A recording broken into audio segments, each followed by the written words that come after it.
우리 오늘 하나님께서 우리에게 주실 말씀은 예레미야 39장 1절에서 3절 말씀입니다. 예레미야 39장 1절에서 3절 말씀 우리 다 같이 봉독하겠습니다. 유다의 시드기야 왕의 제9년 열째 달에 바벨론의 느부갓네살 왕과 그의 모든 군대가 와서 예루살렘을 에워싸고 치더니 시드기야의 제11년 넷째 달 아홉째 날에 성이 함락되니라. 예루살렘이 함락됨에 바벨론의 왕의 모든 고관이 나타나 중문에 앉으니 곧 네르가살레살과 삼갈네보와 내시장 살스기민이 네르가살레살은 궁중장관이며 바벨론의 왕의 나머지 고관들도 있더라. 아멘. 오늘 말씀은 예루살렘이 멸망을 당하고 또 함락이 되는 그런 말씀입니다. 예레미야 1장 15절에 보면 이런 말씀이 기록되어 있습니다. 내가 북방 왕국들의 모든 족속들을 부를 것인즉 그들이 와서 예루살렘 성문 어귀에 각기 자리를 정하고 그 사방 모든 성벽과 유다 모든 성읍들을 치리라. 여호와의 말이니라. 예레미야 1장 15절에 보면은 오늘 본문에 예루살렘이 멸망당하는 그 말씀의 내용이 그대로 기록되어 있는 걸 볼 수가 있습니다. 예레미야의 예언이죠. 예레미야의 예언이 39장에서 이제 이렇게 실현되고 있는 것을 오늘 볼 수가 있습니다. 예레미야의 예언이 그대로 정확하게 맞아 떨어지고 있습니다. 오늘 이제 북방 왕국 또 바벨론에 의해서 예루살렘이 멸망당하는 그런 순간입니다. 이스라엘 백성들은 그렇게 생각했을 것입니다. 설마 그렇게 될까? 그렇게 되지는 않겠지. 예루살렘이 그렇게 쉽게 무너지진 않을 거야 라고 하는 그런 생각들을 이제 가졌을 것입니다. 그런데 정말로 그 일들이 이스라엘 백성들 눈앞에서 펼쳐지고 이제 있었습니다. 1년 6개월 동안 이스라엘은 예루살렘 성은 바벨론에 의해서 포위 이제 당했었습니다. 그런데 1년 6개월 만에 예루살렘은 이제 멸망을 당하게 된 것이죠. 함락이 되었습니다. 철벽 같고 철옹성 같은 예루살렘이 함락이 되었던 것이죠. 하나님께서 함께 하시기 때문에 예루살렘은 끄떡없다고 전혀 멸망하지 않을 것이라고 이렇게 호언장담했던 예루살렘이 이제 북방왕국 바벨론에 의해서 멸망을 당했습니다. 영원히 존재할 것이라고 생각했던 이 예루살렘이 이제 북방왕국에 의해서 무너져 버린 것이죠. 여호수아 6장에도 이런 내용이 있습니다. 함락이라고 하는 단어입니다. 비록 그 여호수아 6장에 함락이라는 단어는 없지만은 우리 모두가 여리고성을 갖다가 여리고성 함락이라고 이렇게 부릅니다. 이스라엘 백성들이 가나안 정복을 위해서 요단강을 건넜습니다. 그래서 제일 먼저 이제 전쟁을 하게 된 곳이 이 여리고성이었습니다. 여리고성은 가장 가나안 땅에서 튼튼한 그런 성이었습니다. 그렇게 튼튼하고 견고한 이 여리고성이 이스라엘 백성들의 그 성벽 밟기를 통해서 무너지게 된 것이죠. 함락이 된 것입니다. 여리고성이 얼마나 튼튼하고 견고했는지 이 여리고성은 이중의 그 성벽으로 되어 있었습니다. 그래서 외벽의 두께가 1.8m 했다고 합니다. 그리고 내벽의 두께가 4 내지 5m 두께였다고 합니다. 5m 정도의 두께였던 것을 한번 생각해 보시기 바랍니다. 얼마나 두껍게 그 내벽을 치장을 했는지.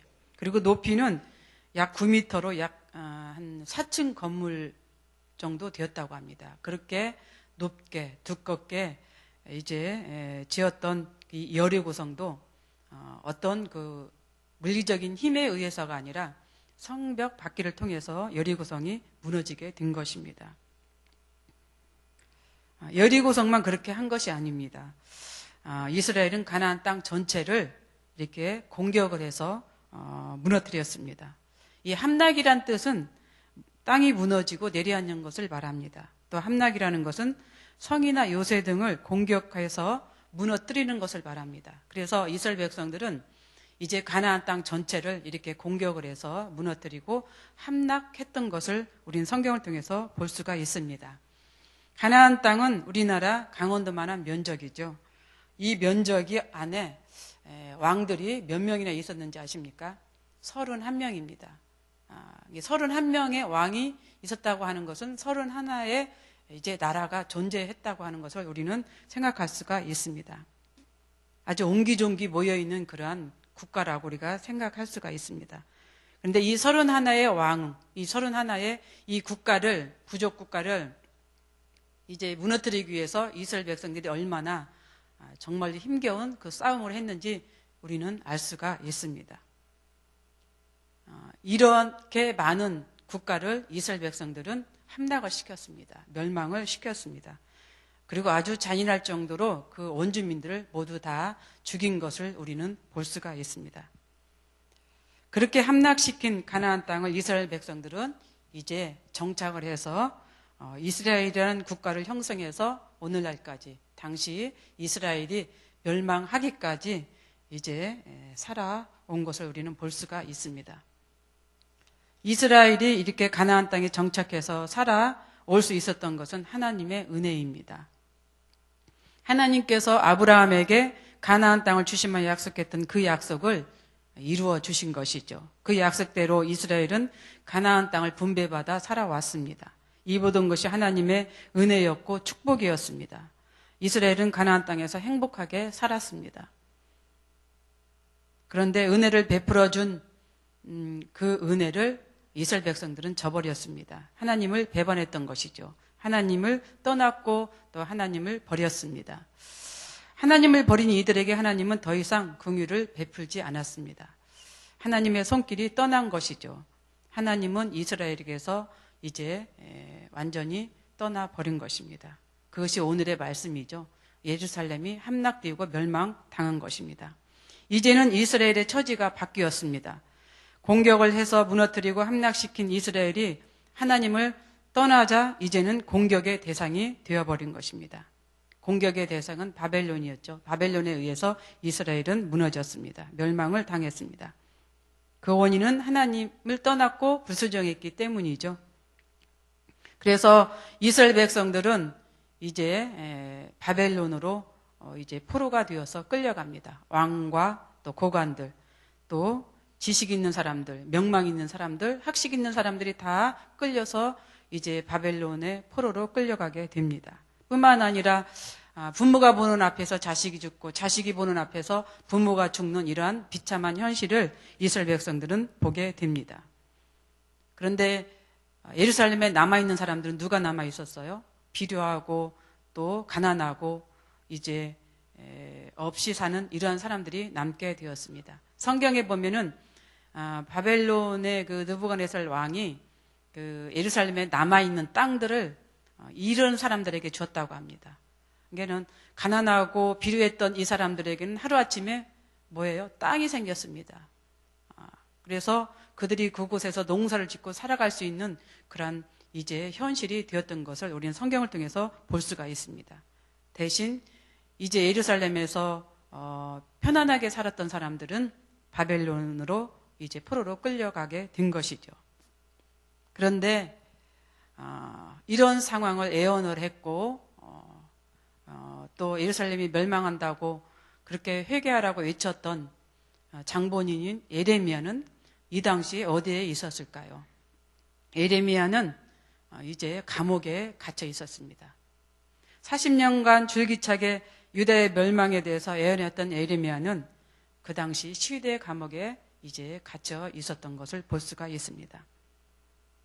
38장에 보면은 예레미야는 유다 방백들과 또 시드기야 왕에게 그렇게 말을 합니다. 너희들이 바벨론에 항복을 하면 살 것이고 항복하지 않으면 죽는다.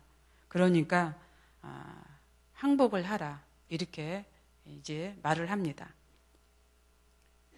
예레미야가 이렇게 이제 말을 했던 것은 이스라엘의 어떤 그 역사적 흐름 안에서 지혜로운 결정을 하기를 바랬던 것입니다.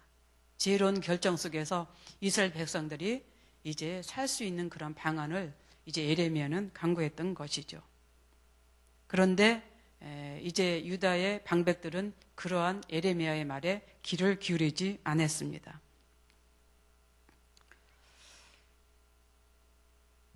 예레미야가 이렇게 말을 했던 것은 하나님의 응답이 있었기 때문이죠. 하나님께서는 이스라엘에게 다시금 회복을 해주신다고 하는 그런 약속이 있었기 때문에 그렇습니다.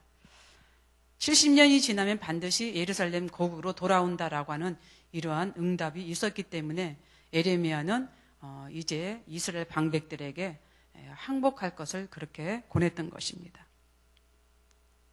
예레미야가 감옥에 있으면서 이제 이 소식을 들었을 것입니다. 이 소식을 들은 예레미야의 마음은 어떻을까요? 참 힘들었을 것입니다. 난감했을 것입니다. 그런데 한편으로 보면은 이스라엘은 1년 반 동안 그 바벨론에 의해서 포위를 당했다고 성경은 그렇게 기록하고 있습니다. 18개월을 이제 바벨론 군대들이 와서 예루살렘 성을 주위를 쌓았습니다.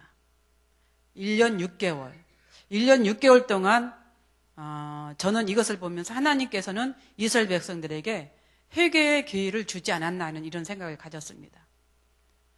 1년 6개월 동안 이스라엘 백성들은 그 안에서 회개를 했어야 합니다. 하나님께 돌아와야 했습니다. 1년 6개월이라는 어떻게 보면 긴 시간이죠. 긴 시간에 하나님은 이스라엘 백성들에게 회개의 시간을 주었다라고 저는 그렇게 생각이 듭니다. 그럼에도 이들은 이제 회개의 기회를 잃었습니다. 하지 않았습니다. 그리고 결국 이제 처참한 상황이 되었던 것을 볼 수가 있습니다. 하나님의 방법은 항상 어떤 순간이든지 간에 하나님께 돌아오는 그런 시간을 줍니다. 여유를 줍니다. 그런 여유나 시간을 대부분 많은 사람들은 깨닫지를 못합니다. 알지를 못합니다. 알아도 또 그렇게 하지를 않는 경우가 있습니다. 예레미야가 그렇게 외쳤던 40년간 이제 이스라엘 백성들에게 회개하라고 외쳤던 하나님께 돌아오라고 외쳤던 그러한 말을 들었던 이스라엘 백성들, 그런 순간에도 듣지 않았던 이스라엘 백성들이 1년 6개월이라는 기간을 통해서 회개하기란 참으로 불가능했을 것입니다. 오늘 말씀을 통해서 이스라엘 백성들은 이 멸망한 상황 속에서 끌려가는 그런 상황 속에서 그들의 마음은 참으로 처참하고 힘들었겠다라고 하는 이런 생각을 가지면서 오늘 1절에서 3절에 보면 어때요? 이제 멸망당한 후에 이제 바벨론의 모든 고관들이 어때요? 중문에 앉아서 이스라엘 백성들의 그러한 모습들을 보고 있는 것을 우리는 이제 볼 수가 있습니다.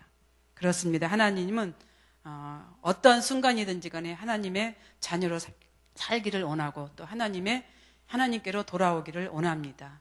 이러한 것들 우리는 잘 이제 깨닫고 또 생각하면서 우리의 삶도 그렇게 살아갈 수 있는 우리 모두가 되었으면 좋겠습니다. 오늘 말씀을 통해서 우리 마음에는 이렇게 멸망하고 함락당하는 그러한 일들이 일어나지 않는 우리가 되었으면 좋겠습니다. 이스라엘 백성들이 이렇게 반전이 되어서 이제 공격당하며 살았던, 함락시키며 살았던 그 백성들이 함락당하는 이러한 삶 속에서 이제 오늘 그 모습들을 보여주고 있는데 우리는 이러한 삶을 살지 않는, 그래서 하나님 안에서 늘 하나님의 자녀로 살아갈 수 있는 우리 모두가 되었으면 좋겠습니다. 기도하겠습니다. 사랑이 많으신 하나님 아버지 참 감사합니다. 오늘 예루살렘 멸망을 보면서 다시 한번 우리도 생각하며 또 생각하는 시간을 갖게 하여 주시옵소서. 영적으로 우리 마음속에 또 이렇게 무너지고 깨어지고 또 흐트러지고 또 함락당하고 이제 그러한 그 삶들이, 그런 생각들이 있는지 다시 한번 이제 생각하면서 아버지 하나님 우리들에게 있어서 우리 마음에 하나님을 찾고 또 하나님께 돌아가는 그러한 순간들, 그러한 사람들이 될 수 있도록 은총 베풀어 주시옵소서. 다시 한번 오늘의 말씀을 되새기면서 우리는 이렇게 살지 않는 이러한 자녀가 될 수 있도록 은총 베풀어 주시기를 간절히 기도하고 원하옵나이다. 오늘 하루도 하나님 품 안에서 안전하고 또 행복하게 살아갈 수 있는 하루가 되게 하여 주시옵소서. 감사드리며 예수님의 이름으로 기도드리옵나이다. 아멘. 우리 공동 기도문 예배입니다.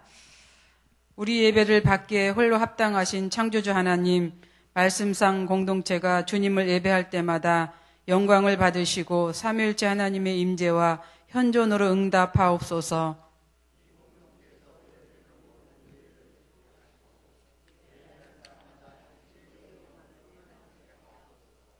주님이 찾으시는 예배자들이 훈련되어 일어나게 하옵소서.